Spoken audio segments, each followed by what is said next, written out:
જય હિન્દ મિત્રો, આજના આ વિડીયોમાં આપણે વાત કરીશું કે રેશન કાર્ડમાં નવેમ્બર મહિનામાં રેશન કાર્ડ ધારકોને કેટલું અનાજ મળશે, જેમાં ઘઉં, ચોખા, બાજરી, ચણા, ખાંડ, મીઠું વગેરે છે તે રેશન કાર્ડ ધારકોને આપવામાં આવશે. તો આ વિતરણ અંગેની સંપૂર્ણ માહિતી મિત્રો આજના આ વિડીયોમાં આપણે મેળવવાના છીએ. તો આ વિડીયોને તમે સંપૂર્ણ જોજો અને આ વિડીયો તમને પસંદ આવે તો વિડીયોને લાઇક કરી દેજો, શેર કરી દેજો અને આ ચેનલને હજી સુધી તમે સબસ્ક્રાઇબ કરેલી નથી તો ચેનલને તમે સબસ્ક્રાઇબ કરી લેજો. તો જોઈએ મિત્રો કે નવેમ્બર 2024માં થનાર રેશન કાર્ડના અનાજ અંગેના વિતરણની માહિતી.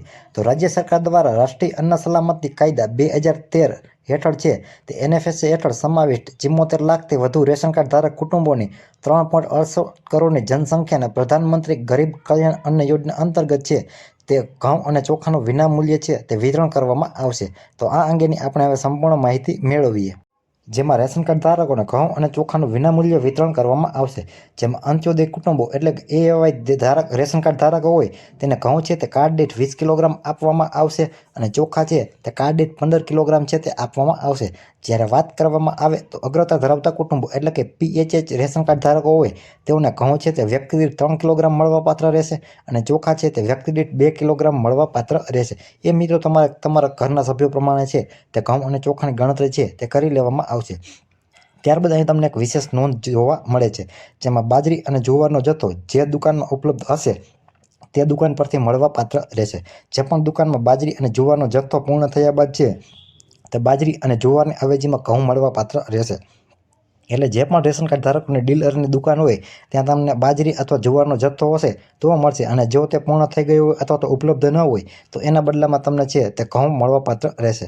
અને નવેમ્બર 2024 માસનું છે તે અનાજ વિતરણનું કામ છે તે 1/11/2024થી શરૂ થઈ ગયેલ છે અને તે 30/11/2024ના રોજ છે તે પૂર્ણ થશે. ત્યારબાદ વાત કરવામાં આવે તો રાજ્ય સરકાર દ્વારા ખાંડ, મીઠું, ચણા અને તુવેર દાળનું રાહત દરે વિતરણ કરવામાં આવે છે. તો તેમાં પણ ચણા છે તે NFSA કુટુંબો હોય તેને કાર્ડ દીઠ 1 કિલોગ્રામ મળવાપાત્ર રહેશે અને તેનો ભાવ રહેશે ₹1 કિલોનો ₹30. ત્યારબાદ તુવેર દાળની વાત કરવામાં આવે તો NFSA કુટુંબ હોય તેઓને કાર્ડ દીઠ 1 કિલોગ્રામ તુવેર દાળ મળવાપાત્ર રહેશે અને તેનો ભાવ રહેશે ₹50. ત્યારબાદ ખાંડની વાત કરવામાં આવે તો ખાંડ છે તે અંત્યોદય કુટુંબો એટલે કે AAY રેશન કાર્ડ ધારકો અને BPL રેશન કાર્ડ ધારકો હોય તેઓને જ આપવામાં આવશે. જેમાં અંત્યોદય કુટુંબો હોય તેના 3 વ્યક્તિ સુધી છે તે કાર્ડ દીઠ 1 કિલોગ્રામ અને 3થી વધુ વ્યક્તિ હોય તો એક વ્યક્તિ દીઠ છે તે 350 ગ્રામ છે તે આપવામાં આવશે અને તેનો ભાવ રહેશે ₹15. જ્યારે BPL રેશન કાર્ડ ધારકો હોય તેઓનો ખાંડ છે તે વ્યક્તિ દીઠ 350 ગ્રામ છે તે આપવામાં આવશે અને તેનો ભાવ રહેશે ₹22. ત્યારબાદ મીઠાની વાત કરવામાં આવે તો મીઠું છે તે NFSA રેશન કાર્ડ ધારકો હોય તેઓને 1 કિલો છે તે આપવામાં રહેશે અને તેનો ₹1નો ભાવ રહેશે ₹1. અને ત્યારબાદ તમને એક નોંધ જોવા મળે છે, જેમાં ખાદ્ય તેલ જે પણ દુકાન ઉપર ઉપલબ્ધ હશે તે દુકાનેથી તમે 1 લીટરનું પાઉચ છે તે મેળવી શકશો અને તેનો 1 લીટર પાઉચનો ભાવ રહેશે ₹100. તો જે પણ દુકાન ઉપર રેશન કાર્ડમાં જે પણ ખાદ્ય તેલ ઉપલબ્ધ હોય ત્યાંથી તમે મેળવી શકો છો.